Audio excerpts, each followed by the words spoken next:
अपना पुरवा।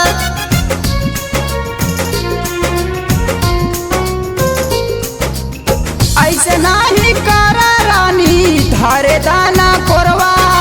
भरे कवारी धके जानी खींची अपना पुरवा। तोरा रूपवा पे गोरी बड़ा नाज लगता।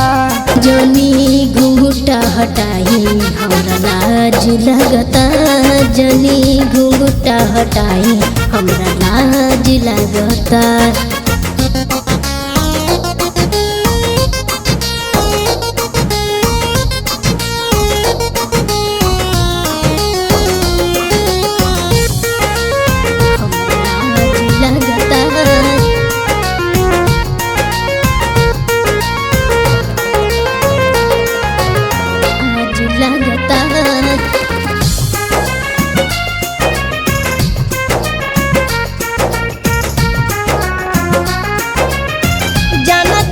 रहुआ धोही चाहिए बाह में।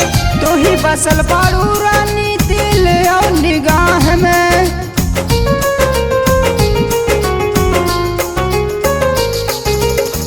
जाना तानी रहुआ धोहिल चाहिए बाह में। तू ही बसल बारू रानी दिल और निगाह में। दिल और निगाह में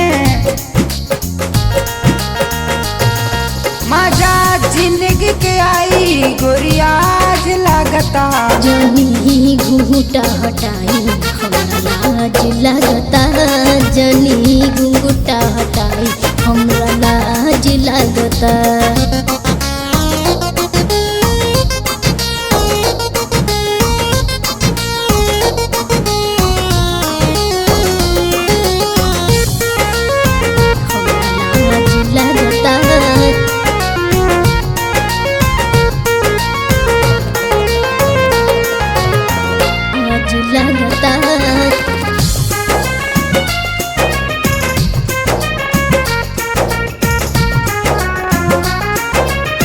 किसन पर बिन पिया मान लना बात जी।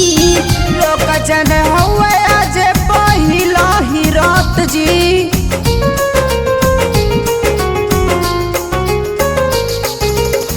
किसन पर बिन पिया मान लना बात जी। लोक जन आज हुए पहिला ही रात जी। पहिला ही रात जी। काहे मनवा तो तोहर नाराज लगता। जनी घूंघटा हटाई लाज लगता। जनी घूंघटा हटाई हमरा लाज लगता।